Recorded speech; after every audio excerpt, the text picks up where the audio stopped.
Hey, this is Frank from thebraingarage.com, and I was just reminded of something fundamental in human psychology by playing a simple video game.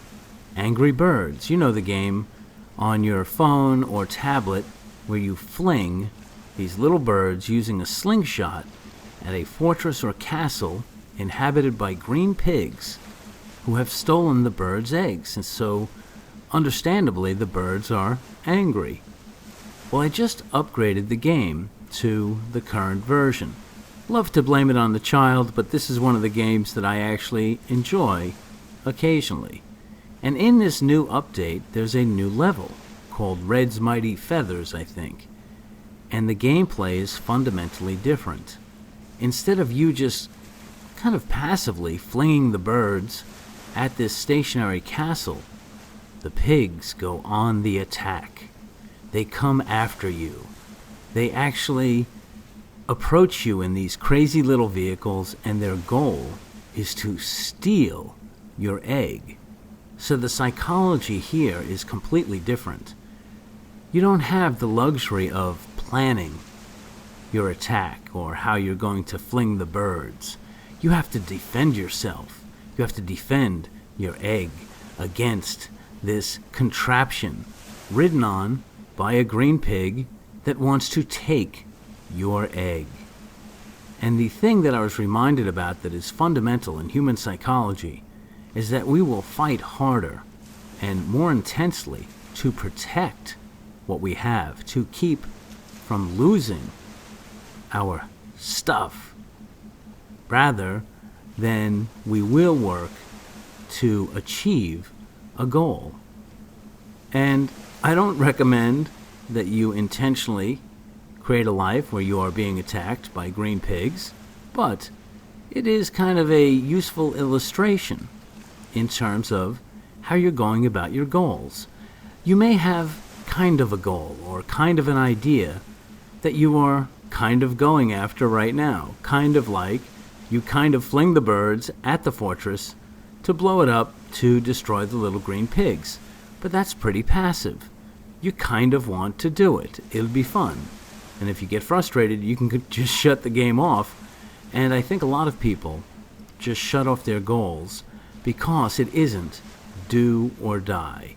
There's not enough on the line for a lot of people with their goals. And again, this is just natural human psychology. And again, I don't want you to put yourself in a dangerous situation.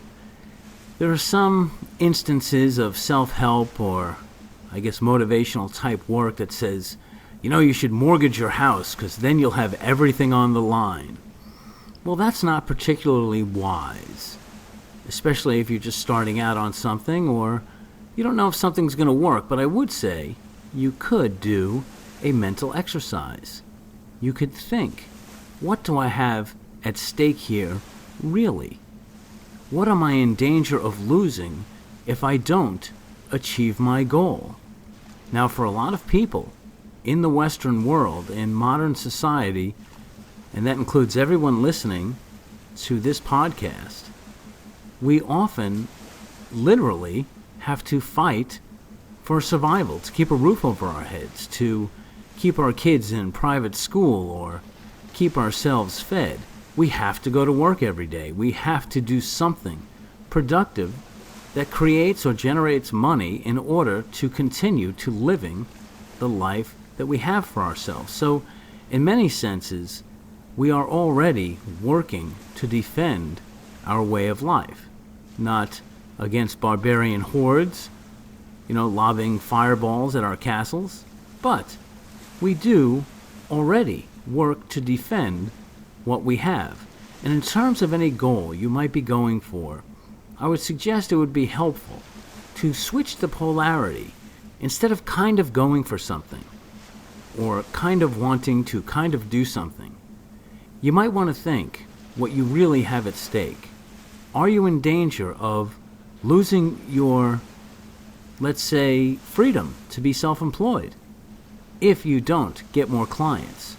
Are you in danger of losing your dream if you don't overcome perhaps some hurdles or some confidence or self-esteem problems that if you don't overcome them, you won't achieve your dream and it will die in your breast. And I don't want that for you. What I do want is to use this slightly playful, slightly silly example to imagine what you are in danger of losing if you don't amp up your efforts toward achieving your goal.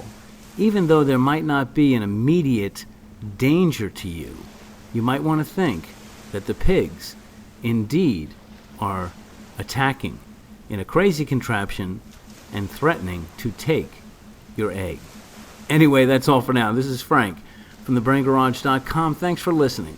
You can gain instant access to hundreds of our hypnosis, meditation, brainwave music, and sleep affirmation MP3s when you become a member of thebraingarage.com. Thanks, and have a great day.